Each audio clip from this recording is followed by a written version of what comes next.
Hey guys, it's Andrew. I'm here with Andrew from Comeback Kid. How you doing, man? Good. Excellent. How are you, Andrew? I am absolutely fantastic. It's a pleasure to be here. I've never been in this part of the rave before. It's really awesome. Yeah, so many rooms. It really is. So how's the tour going so far? Tour is going really, really good. We're kind of in the middle of this tour that we're on with 4 Years Strong. But like kind of surrounding this tour, we're in the middle of like 4 tours in one right now. We started when the record first came out, and it came out at the beginning of September, and we toured across Canada with Madball and Wilhelm Scream, and then had a drive day, started this tour on the East Coast. So we're in the middle of that now. Started that out east, and then now we're heading to the West Coast, and then from Arizona we finished that, and then we fly to Europe and start a tour there, and then we have a tour in Australia after that. So it's kind of up till Christmas. We're pretty jam-packed with shows. And that fly, by the way, has been going. I've been sitting at that computer, and it has been hanging around all afternoon. So That thing is scaring me. yeah, I thought I was seeing things for a second, but I'm glad I'm not the only one. So I mean, obviously you're on tours 4 Years Strong, but also the Wonder Years is playing, American Fangs too. Which bands have you enjoyed watching? Yeah, 4 Years Strong has been pretty cool to watch, and the reaction that they're getting is pretty unreal. The band is really blowing up, and it's cool to see Wonder Years really get a great response to, like, they're such a young band, and it's going really well for them. So. And you recently did a tour with them last spring. Yeah. With Set Your Goals as well. Yeah. And I was there in Elgin. That was really awesome. Yeah, that show was great. So obviously you've toured with those guys before, so it's like kind of a friendship thing already, you know? Yeah, it's everyone on the tour is really good people, so that's the most important thing, I think. For just being on the tour and being in that tour bubble, it's always nice when everyone's pretty laid back. Oh yes. This definitely, like all the tours that have come through here since I've been going to school here, which is almost 3 years now, like this is one of the ones that like all the bands kind of blend together the most, like in my opinion. Yeah. Which is really awesome. I mean, yeah, in a way, yeah, but at the same time, I think we're pretty kind of like the odd band out on this tour as far as musical genre. But I mean, to us, it's like we can definitely like play to a lot of new people and people that know hardcore as well. But it's definitely a lot of younger kind of fan base for these bands. Right.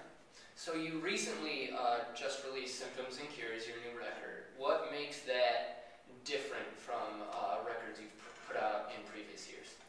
I think every record that we've ever done has been different.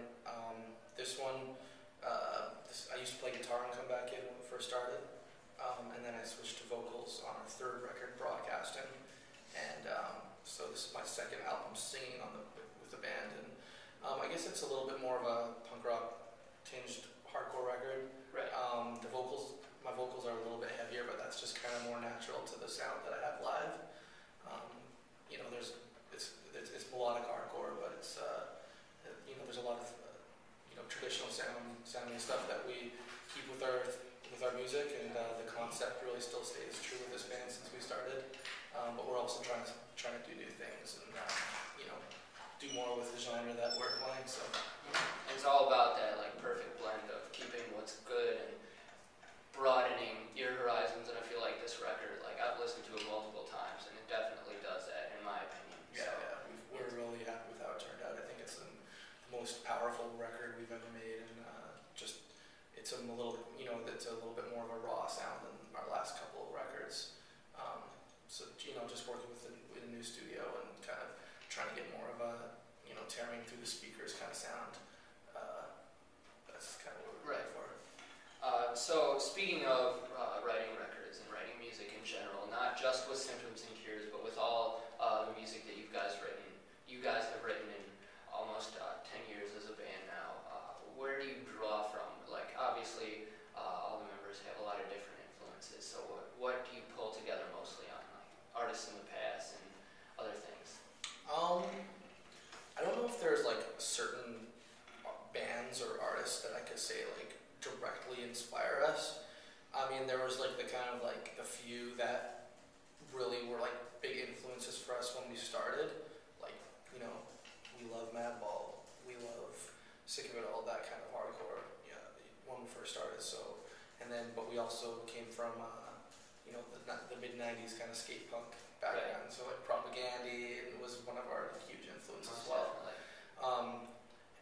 So and like bands like Lifetime and Chain of Strength, and just a lot of different kind of the kind of classic punk and hardcore bands that we were into at the time. And nowadays, we're listening to so much different music. I listen to everything under the sun. And the other guys listen to a lot of different kind of stuff too. So I wouldn't be able to necessarily say this one band just because like I listen to like Mew all the time. I'm not necessarily influenced by them, but I'm inspired by them, by the creativity, and. Yeah, most definitely. I mean, everybody, even if it's artists not in like the specific genre of music that you guys play, like you're gonna pick something, like feel something. It's like music that makes you feel stuff is what you're gonna be like. Oh man, I wanna like. It makes you wanna write new songs. Yeah, things like that. I have there's this one crew called Our Broken Garden. It's like super chill, like singer songwriter kind of stuff. Like it's a really soft girl voice and kind of just piano and stuff. But they're just from what I was saying before, like there's just like a couple songs in particular that I can think of, and it's like it's not heavy at all, but it's so like heavy, and the chords and the tones that they choose to use, it makes the song sound so heavy. You can really feel that, and to kind of take that kind of idea where you can have just a few selection of notes or whatever you're going to do in order to write a song, and have that to be like really, really powerful even without the distortion and the drums and everything, and then to put that into the kind of band setting. I think that's a really cool thing to see that that kind of ups it up so much more. But you don't really even need any of that, the distortion or the loud volumes or anything. There's just certain selection of notes I think you can use that sonically just like make it. That make you feel it. Yeah, totally. Physically feel it. Yeah, totally. So I think that's kind of something that I try to do when writing music, and just try to